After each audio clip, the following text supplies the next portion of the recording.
Good afternoon, everyone. Jack McGrath with ntmarkets.com. Well, really the trade today was pretty lackluster. We did have some flurries on the open where the S&Ps had rallied up to 9 3/4, which was yesterday's high. That was early morning high. They hit them early on, and then we saw the grind come back in to the upside where we made a new high, 12 even, and now we're kind of sitting in this upper end of the range. S&P's right now trading 11 1/4, so we'll see. How they finish is important. 15-17 is a huge area. If we close below there in the E-minis, you're still looking for a lower low off that a weekly reversal. And I really think the NASDAQ's the one that's showing its hand.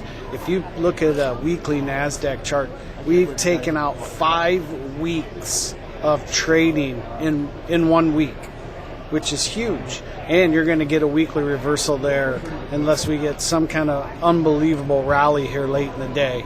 I think it's in the 60s somewhere. I did put it out earlier this morning with the chart, so you can check that out on the website. But so stocks are dictating right now.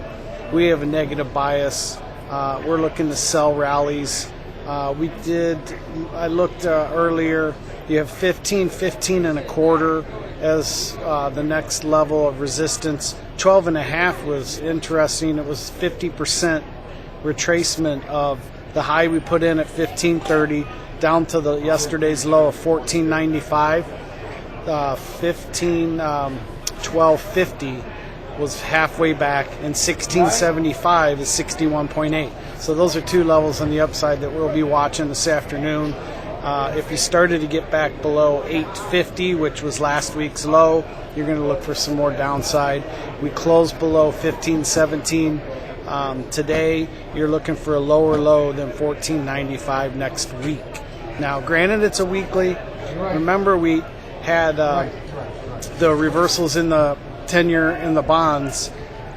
We got the reversal, and then we had an inside range week, but it's another reversal pattern. That could happen in the stocks, too. You have to be patient, but objective would be a trade below 14.95. I think your next leg down in the E-mini S&P is going to be 14.81.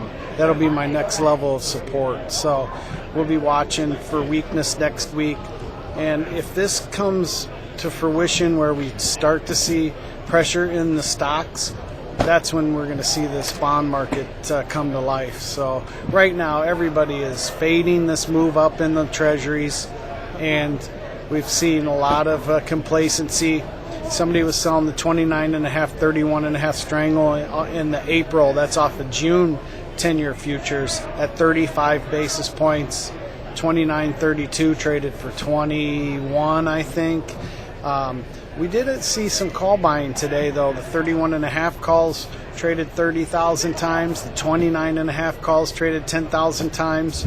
The 32.5 calls traded 10,000 times. I also saw 2s in the 33.5 calls.